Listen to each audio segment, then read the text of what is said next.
Hello everybody, and I must first apologize for the long wait for this video. I have been just so tired because of life and stuff recently that I haven't gotten any time to really make any videos recently. And from the last video you might be thinking that this is going to be about primitive Irish, and today I actually decided to postpone that for another lesson in Gaulish. Mostly because I've learned a little bit more about Gaulish in my spare time, what little spare time I've had, and secondly because Gaulish is just a far more popular language than primitive Irish, honestly. Although I will make a primitive Irish video because there seems to be absolutely no one doing anything with primitive Irish. I will do that soon, okay? As well as a Hispano-Celtic. So, enjoy the video, and I hope you learn something. From what I can tell, Gaulish is very much like the reconstructed Proto-Celtic, except for a few minor changes in sound and grammar. In fact, if you had a list of some Proto-Celtic words, you could easily convert them into Gaulish. Either way, here I have a list down below in the description that you can actually use.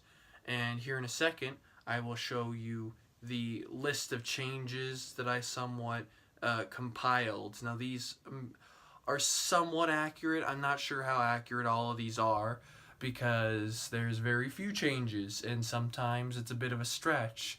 But let's just look over them, shall we? Here are all the changes I could identify from Proto-Celtic to Gaulish. There could be more, or some of these could be part of a different change that I haven't recognized yet. If there's a letter A in the first syllable and an OS at the end of the word, then the os is taken right off. If there's an O or U in the beginning or near the beginning of the word and an os at the end, they both become ah, but the last one becomes an ah. Y's generally become I's, and W's generally become U's. MR, like in Brythonic, becomes BR. Also like Brythonic, qua becomes pa. If there is an oo and then an o somewhere in a word, then it becomes both oos. If there is a w or a wo, then it will become a u, as previously discussed. Ati or eti becomes a at the end of a word. The Proto-Celtic h, which is like the English F, but without the lips touching, disappears as in most other Celtic languages.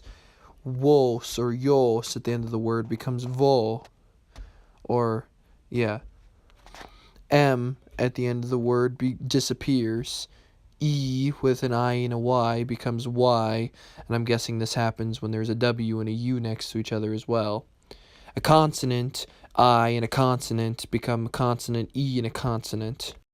Here is a useful chart for those of you trying to use Gaulish words. It's very simple with an O, A, U, I, N, N, T, and K or G stem, and only nominative and genitive. There isn't an accusative here, but I will post another declension, I think it's called, for this as well.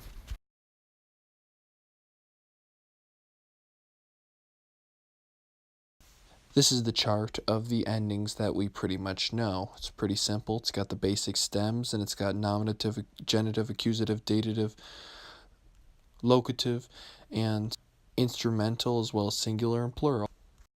Now this is the extended chart made with reconstructions of my own based off of Proto-Celtic, as well as vocative in both singular and plural, because I forgot to add that last chart before I took the photo and before I filled in the blanks.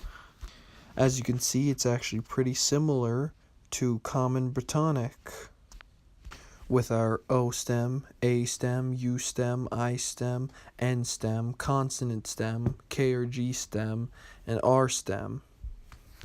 Now I'm not going to read them all out to you like before to conserve time, so you can just pause the video and write this down if you need to. Now before I go, we'll be reviewing counting the first 10 numbers plus 100, then you can just ignore the uo before uo dui. So it goes oinos, dui, tidres, petuarios, pinpe or pompe, suexos, sextan or sextam, ochtu, nametos, decam, and canto. Please ignore if I said sextan. I meant sextan or sextom, and suejos. Alright, everybody, that's all for Gaulish for now. Next, I'll probably do vocabulary and verbs. See you all later.